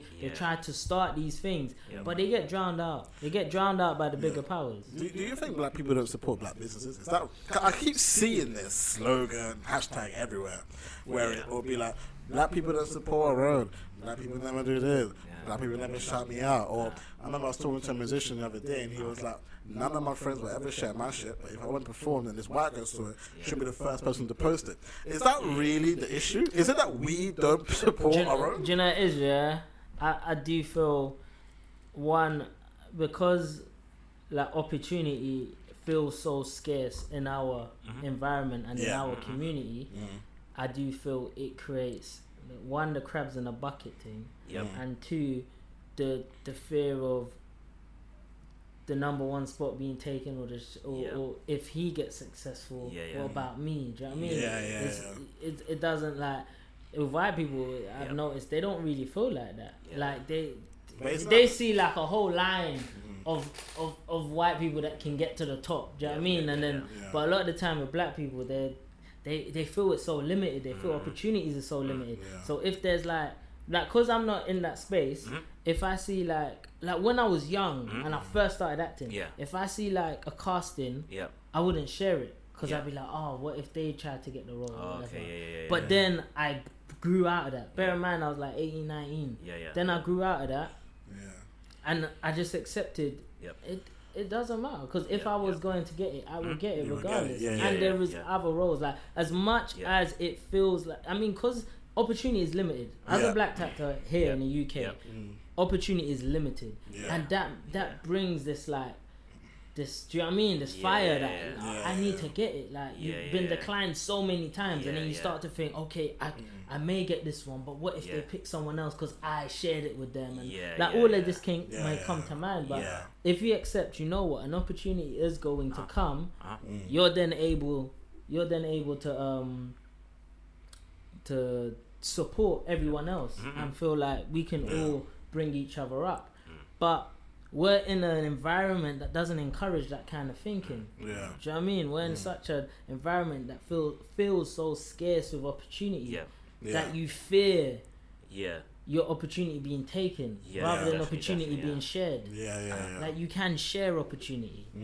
Because if I share a role with a brother and he gets the role and he starts working his way up and then he sees another, he's now been casted for something and he's like, you know what, they need a supporting role, brother, come, I'll even get you directly in there for the casting. Even though I didn't get the role initially, now he's brought me up. He's brought me up. But if I'm blocking that opportunity's gone. Let's say I didn't get the role, I didn't share it with him, I didn't get the role, nothing now. But if I shared it with him, I didn't get the role, he got the role, he remembers me for that. Now he's in a privileged position or in a better position to now bring me up. Wonderful. Wonderful. When you help people, it's the law of averages. If we all keep helping each other, there is going to be a chance that someone's going to do well or make it, and they will remember you. I always think, because like I've always tried to bring people into anything, like even though I always think if one person wins, we're all winning, bro. Because at the end of the day, he might be too busy, and I might never ever see him. But there might be a time when I'm like, yo, I got this little thing, little show, whatever, you want to come through. You know what I'm saying? He might come through, spare me like 10, 15 minutes. That'll be big. You know what I'm saying? Because he's sparing me his energy, he's sparing me his information, what he's doing. At the same time, it might be good for him. It might not be as beneficial for him, but the fact that he still acknowledges where it all came from, that's love. Everybody makes it at the end of the day. A lot of the time, the majority of people, the grind is so precious to them. It's everything. So everything to do with your grind, you will remember. You will remember the people that told you to fuck off just as much as you remember the people that gave you a helping hand. No, I'm telling you. It's all true, man. But the people that helped you, you're gonna always remember them. The people that did the little things. If someone even just gave you a lift somewhere. Do you know what I mean? For something important, you're gonna, and they won't even know. They won't even know. And sometimes, see, I'm in a space of gratitude where I'll thank them.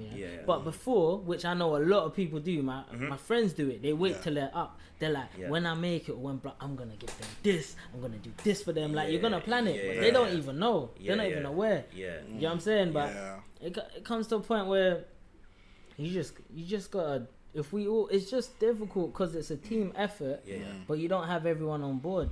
We're not all playing for the same team. So it's difficult. Then I guess some people also get put off by stories like, so and so in Hollywood on their peoples, and you know, like. I mean, it always happens that way.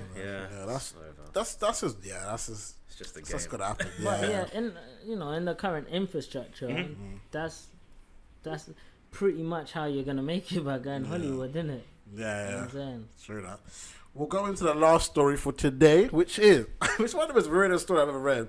A 5-year-old autistic boy has been registered as a sex offender for hugging one classmate and kissing another on the cheek. What? That's just stupid, man. Come on. Yeah, shall I read it again? A 5-year-old autistic boy. So remember, he's autistic. Even if he's not autistic.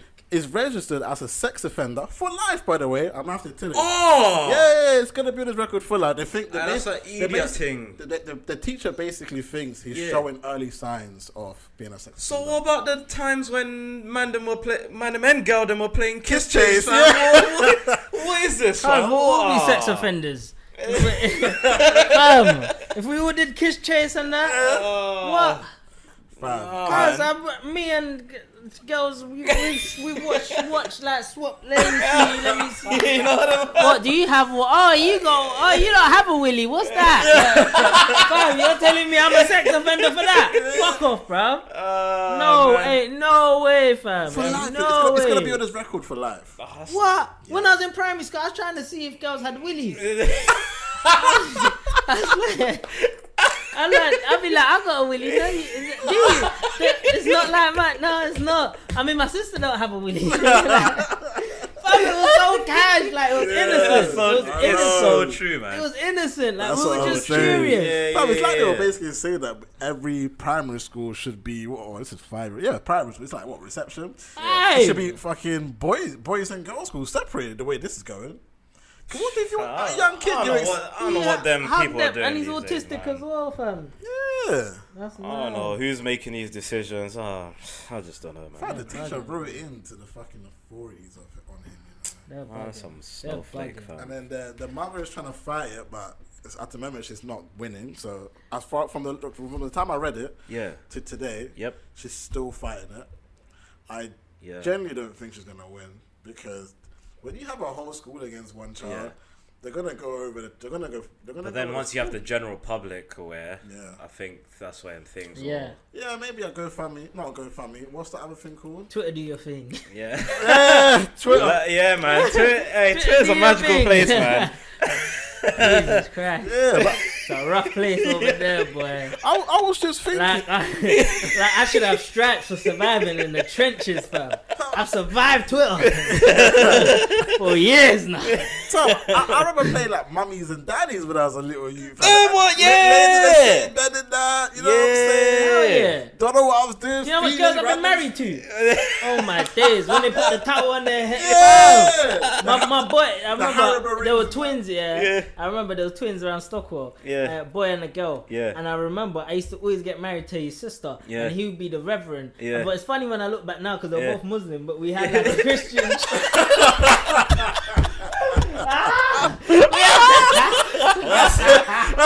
I was not expecting a Muslim part. Back then, obviously she wasn't wearing a headscarf and that, so I never looked. Like now, looking back now, I'm like, that's funny, you know, because we were kids. We were so unaware of religion and all of that. We just seen weddings. Wedding is the guy has the Bible, so he had his book. He's a little Muslim boy, you know, but he's got his book, pretending to be a priest, and then his sister's coming out with the towel, and they're like, da da da da, and I'm going up. Oh man, you may kiss the bride. Man. That's what I'm saying. Why don't call that a sex offender for kiss on the cheek, bedroom? I know, right? I don't know, man. This thing is, we were probably around that age as well, like 5, like we were man. mad young. When I used to get married to her, I was young. Primary school. I think primary school till about. I don't know if I would say year 11. Even year 11 you still have fake. Not year 11, sorry. I mean, year 6. You still have fake I was about to weddings. say year 11. I was like, what kind of I moist? can't lie. You're kind of moist, man. Fake wedding stopped in like year 1 or something for Was it me. year 1? Yeah, year 2 was the cut-off point for me, I feel like I still Not gonna remember lie. doing it in year 4, year 5. I can't remember when I stopped, but I feel like I remember doing it. Well, I joined in year 4. Yeah, you lot were late bloomers, cuz. Yeah. We've been putting a ring on it from early. Bro, Yeah, listen, man. you better put London, you might grow up early. Yeah. My one, you don't grow up early. Plus, say no more, man. We start school in Sweden. You start school at like, I think it's like 6, 7, 8. Is it? Okay. We started at what, 3, And then I moved here. And I was like 2 years behind everybody else. So everybody. When I came in year 4, my mindset's still year 2. Damn. Yes, I had to I say grow no more, man. quick. It was a culture shock, man. Like, out here doing it quick. Like, cause basically, I had done school, I think, for only like a year and a bit. Prior to coming here, and everybody has been doing the reception. Snap! Yeah. Oh. I had no school experience, maybe a little bit, but just colouring in. Here, I'm doing real maths now. Man said he's colouring in. And his classmates are doing long division. And they're like, why are you using purple to carry the 4? What's that?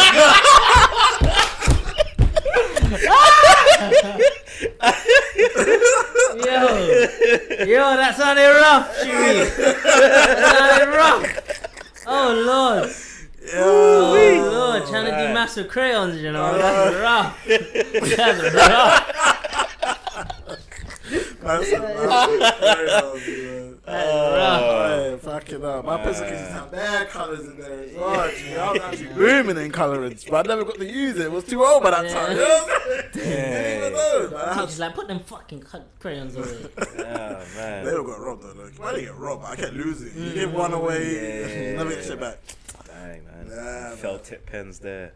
I remember the gel pens as well. Yeah. Gel pens. I The remember ones that some of had the flavour. Yeah, that's what I was gonna say. The ones that oh my Smell the god. flavour. It's always the chicks that had them. I'd be like, let me smell Yeah. your gel pen. Yeah. the chicks always have some random exclusive shit though, Yeah, man. they've been carrying pencil cases from day, fam. Yeah. Yeah. So when you went to secondary and then they told you, oh yeah, now you have to start carrying a pencil case. Yeah. No, they just carrying the thing from year 6, fam. I had pencil poking out my pocket. Yeah. I had little shit. I had my whole life just poking out my pocket.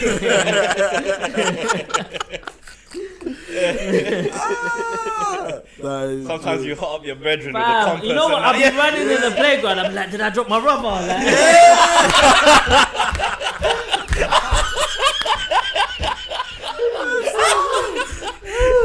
yo, hey, private school's popping, cuz. What are you talking about? What? Had the whole life in your pocket, you know. Oh shit! Yo. I remember I had this sick rubber that used to rub out ink. Oh It was yeah, like a blue one that used to rub out ink. yeah, Yeah, I used to lie. It was some magic rubber that I got from Nigeria, innit? I made up so much shit to sell stuff. I was selling them rubbers, you know. I get asking my mum, I was like, Mummy, I gave her money. Where'd you get from? I'm selling the rubbers, Mummy. Give me another one. Like, alright, cool. It's like, oh, so when my mum's getting them, I have to wait for my uncle to get back from Nigeria. And then I'll come and they'll be like, oh, what's your uncle back? It's like, yeah, it's the magic rubber. And like, sick. I'm like, don't work with fountain pens though, yeah. I can't make this up. I was Nige. I was my parents like big influence. I'm like, you gotta use biro. They're like, what's that? That's a biro, like biro pen. Your marketing was on point Hey, still, not gonna lie. if I tell you my entrepreneurship over like primary and secondary school, you'd have been impressed. I'll tell you that now. Secondary, it was me and a Nigerian, me and my Nigerian partner. Yeah.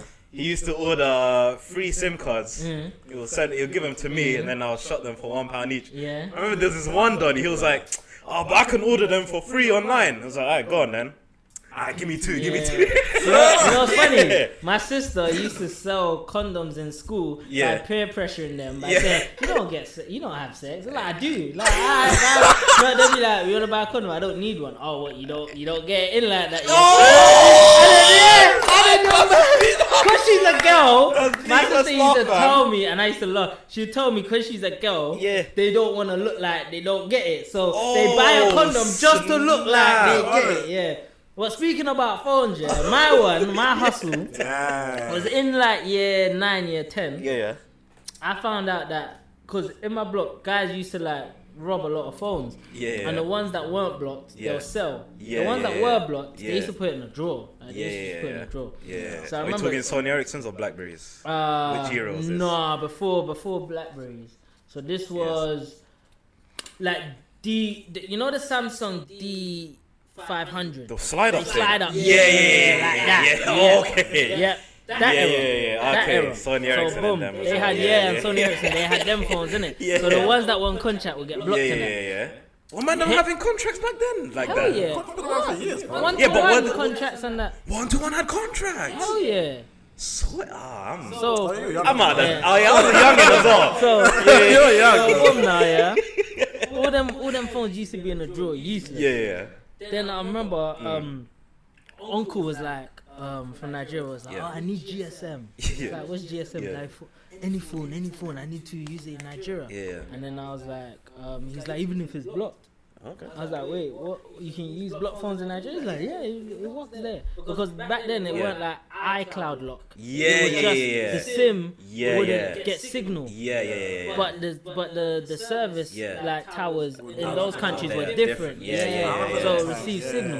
So I remember. I know my iPhone X is somewhere there still. Yeah, fam. So I remember I asked him. Yeah. I was like, how much did you sell one of the phones? Because even though it's blocked here, it's just a working phone in Nigeria. Yeah. So he's like, this one I can get like 150, 120. Yeah. And then I was like, oh, if I give you one, he goes, you know, I have to get my card. So yeah, don't worry. I was like, don't worry. Yeah. So I went to my guys. I was like, hey, give me one of your block phones. Yeah. Like, alright, cool. Just gave it to me because they don't use it. Yeah. Sold it. Came back, gave me £80. I think he sold it 150 and gave me £80. Cool. I took the £80. Yeah. And then I was like, yo, I'm gonna buy your block phones a few £20 each. He's like, cool. Gave me 4. Yeah. Gave him the 4. Yeah. And I told him, but I want 100 for each phone. He's like, that's fine. Yeah. So I came back with 400. So then with the 400, I huddled up everyone I knew that had a blocked phone. And I wholesaled it. And I remember everything cost me £11 something per phone. And then he sold the phones and I put the money in my NatWest and I had thousands saved in my NatWest off the blocked phones. But it was like, it was for like a brief period because supply, like there was only so much of those phones. That's true. And then after there was no more. And then I just got back to my other stuff. But that's like one of my little hustles I had with phones. Don't know, man. Back in the day, selling a phone abroad was a game, man. It was a game. It's not really so easy now, though. I wasn't in that game still. I just stuck to SIM cards, man. SIM cards. Oh, bruv. Another one I had was in school. Brother, I was close with Fa. He was Nigerian as well. Me and him were like hustle buddies. So this was in year 8. It's always the Nigerians, man. So in school, Business was booming for I know, man. in school, they had the free dinner tickets. And the free dinner tickets was just a ticket and it would say admission. Every week will be a different color. You had white, you had beige, and you had purple. When the white ones came out, me and FA had free school dinners. I didn't. So FA had the white tickets. And I remember I said to FA, let's photocopy them and sell them. No. I said, let's photocopy them. I want some free school meals. That's how it started. He's like, yeah, cool, let's go. Outside Stockholm Station was this like printing shop. You print pictures and that. He was like, you can photocopy that. I was like, swear. Went there, photocopied it, and then cut it. And then I used a ruler and a razor, innit? I had razor blades in my house, innit? My mum's fresh. She used to cut her nails with razor blades, innit? I used to use that, get the ruler, cut them, and then I used them. They worked. I was like, rah. I was like, we should sell them. Cool. Photocopied more. We were selling as much as we could till the week was done. Then the beige ones came out. Then the purple one. Then the white ones again. Sell. Then FA goes, no, we can make the other color. I was like, how?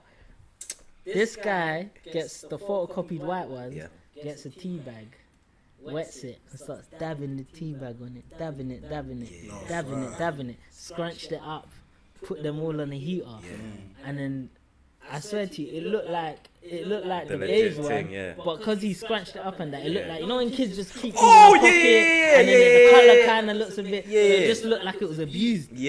So then now, when it was white tickets, when it was beige tickets, we had them on deck. We were selling them, and we were eating like pigs. Like, as in, I'll go get a meal, and then I'll be like, I fought for another one. I'll go get another. I'll go to a different dinner lady. Oh, it was wonderful. Oh, man. Private school sounds. What school was that? Nah, that's secondary school. Stockholm Park. You went to Stockholm Park High School? Yeah. Bro, that's like yeah, I know. Even my college don't exist no more. What college you go The to? ghetto, cause Crossways. Oh, fuck, that's been It was in Broccoli. Dang. Yeah, so I remember I was still living at, well, this before I didn't tell you that. I remember when my little sister was going to apply for it, mum was like, no. Oh, listen, that was taboo. Not it, fam. Taboo. I actually did an interview there to be a teaching assistant. But then I chose a different school. For this, I couldn't want to do it. I was like, nope, I ain't dealing with this school. What? How was it? I didn't go. I just went for an interview. I got in. Going for what?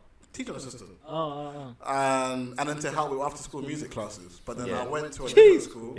Who offered me the same thing, but it was an engineering school, and I just thought I would rather just be there. Yeah. Still same thing though. It was still like basically full of black kids. But I just prefer the direction, the engineering school. So it's called Academy of Engineering, UAE South Bank. I just thought, it was a new school as well. I think that's a brand new school that had just opened. I can't lie, Stockwell Park kept breaking their record numbers, like they were on BBC News all the time. For what? Exclusion rate. I was about to say, I was like, if everything was going so good, then Nah, they were terrible. Nah, they were breaking records. The worst is they were breaking their own records. They weren't even breaking other schools' records. They're just beating their best from last year. That's crazy. It's crazy because The only one close to us was another school called Lillian Bailey's. Like, as in terms of Lillian Bailey's and Stockwell Park was like fighting over who had the shittest grades. Like, I swear to you. It was like A to C's or something. It was like one was 34%, the other was 37, and another year it was man, people were just getting kicked. It was low. Fam, my school used to be that low though. When I first joined Rutledge, A to C's were like in the 30s and 40s because we was run by. Well, our school was just very gang related at the time. But then a new head teacher came in. I'll say he kicked out like 60% of the students, and then brought in different 60% of the students. Yeah. And we went from a school that was hella road. It was going up. And by the time we hit year 11, we was like in the 50, 60%. I tell you this now though. Yeah. That was very important. Yep. Allowing us, all of us in that space, to still be in school. The fact that they didn't kick us out was so important. Yeah. Because they actually started kicking. Like even like that school, my secondary school isn't that school anymore. Yeah.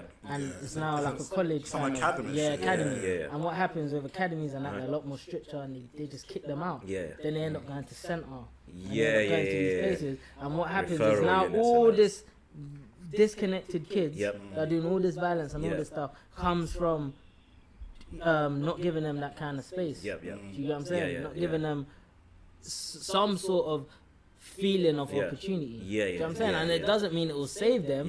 But you have a better chance of saving them. If you keep them, if you keep them, there's a chance. Do you know what I mean? But when you keep, like, someone is gonna have to take in these kids. You know what I'm saying? And if you take them to centre, it's just free reign. There's no discipline. There's nothing. You just chill. It's nothing. A lot of them just get high, go in, sit down, do whatever. Madness. Mad. If people want to find you on social media, where can they find you at, bro? You can find me Twitter, Instagram. Definitely got to follow him on Twitter. Though. His Twitter. Boom, man. Now listen, you know what I do? Before you, I know what I'm gonna say. I'll just wake up in the morning. Go to Samuel's page. Literally, no way. Yo, this is lit. Let me retweet this. Yo, this is lit. Because he tweets like every 2 hours. Let me tell you what I do, There's banner on his page. And then you go for and because he actually has a responsive Twitter, I literally just go through the replies and I'm just banner. I'm just laughing to myself. Man, that's an early morning trait, fam. Do you know what it is, When if I'm on a train, if I'm on a train or I'm on set, when I'm on set and I'm chilling, I'll be tweeting. If I'm on a train, I'll be listening to, let's say I'm listening to like a French audiobook because I'm learning French. If I'm listening to it, I'll be tweeting as I'm listening to it. So I'll just be helping time pass. When I'm on the toilet, a tweet. Just random moments. When I'm out, when I'm out, especially during my travels because I'm commuting a lot. Going from auditions, clients, all of that. I'll be commuting like sometimes an hour, 45 minutes. Just be tweeting during them times. Nah, man. His links will all be in the description below. You sent me like a show as well for £10 tickets. Do you want to shout that out? Talking about black excellence and that. Black history out here. I love you want to rap it, on TV. I didn't want to rap it. Maybe it wasn't. So I found out about ritual theatre, right? Which is a theatre that originates in Africa.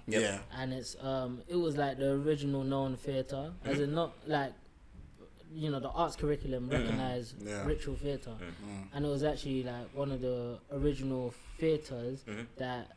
When the Westerners came, they picked it up and then adapted it with their theatre. So and it's theatre that shares stories based on gods and all of that. Yep, and yep. like so the play I'm doing is based on the Yoruba Orishas, which are gods and deities. Yeah. And when I was learning about them, I was like, raw, X-Men's based on this. Like, no, literally, one's called Oya, and she's like the god of storm and all of that. Yeah. Then there's another one, and he controls all things metal. Yeah. I'm like, this nigga's Magneto, cuz what's Yeah. going on? Yeah, And then I yeah. realized like a lot of these art forms are inspired by them. And Yeah. and we're talking these things are dated way back. Yeah. So the play I'm in, it's a all black production, and it's a play based on those things, and it's gonna be at the Deptford Festival. It was £10 tickets, right? Yeah, £10 tickets. It's gonna be on the 25th, 26th, and 27th of October for that one. Yep. Then there's another one called the Windrush Time Capsule. Yep. And that's based on the whole Windrush thing, and that's on the 22nd, 23rd, and 24th at the same place. Yeah. Say no more. I will put the link. You sent me the link anyways, didn't it? Yeah. So I'll put a link in the description below. So you can grab tickets for that. Support some black excellence. You know, I realised as well the theatre scene for black people. So I've been to so many black theatre shows now. One of my boys called me, and it was another guy I used to work with at the school. They were working for the same kind of like active thing, and they were doing bad. Do you know what's funny? And shit, yeah.